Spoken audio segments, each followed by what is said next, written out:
Hello guys, நான் தான் ஜனனி. இப்போ நம்ம டே 2 vlog பார்க்க போகிறோம். என்னன்னா நாங்கள் இன்றைக்கி தங்க வெட்டு குதிரை மன்னார்குடியில் நடக்குது. இது எப்போவுமே சூப்பராக நடக்கும். நான் பஸ்ஸில் போனோம். நானும் என் சிஸ்டரும் பஸ்ஸில் போனோம்.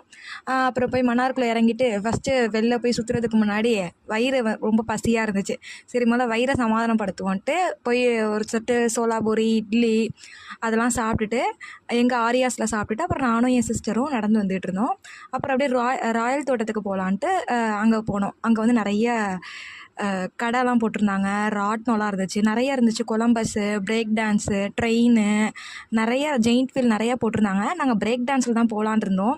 அப்புறம் என் சிஸ்டர் கொலம்பஸில் போகலாம் அப்படின்னாங்க. சரின்ட்டு கொலம்பஸில் போயிட்டு அதுக்கப்புறம் அங்கே பஞ்சு மிட்டாயெல்லாம் விற்றுக்கிட்டு இருந்தாங்க. அப்புறம் அதெல்லாம் வாங்கிட்டு அப்புறம் அப்படியே செட்டித்தெருவில் போய் சாமி வந்துச்சு, அதெல்லாம் பார்த்துட்டு அதுக்கப்புறம் ஒவ்வொரு ஊர்லேருந்து அவங்க பேனரு, மோளம், மாலை கொண்டு வருவாங்க சாமிக்கு போடுறதுக்கு. ஒவ்வொரு ஊர்லேருந்து நெடுவாக்கோட்டை, பரவாக்கோட்டை, பைங்காநாடு, எட்டுப்பட்டி கிராமத்துலேருந்து ஒவ்வொரு கிராமத்துலேருந்து கொண்டு வருவாங்க. அதெல்லாம் ரொம்ப சூப்பராக இருக்கும் நம்ம நேரில் பார்க்குறதுக்கு. அந்தமாதிரி நாங்கள் ஃபுல்லாக பார்த்து செம்ம என்ஜாய்மெண்ட் நேத்தி நல்லா பார்த்துட்டு அதுக்கப்புறம் ஜாலியாக திரும்பவும் பஸ்லேருந்து வீட்டுக்கு ரிட்டன் வந்துட்டோம். அவ்வளோதான்.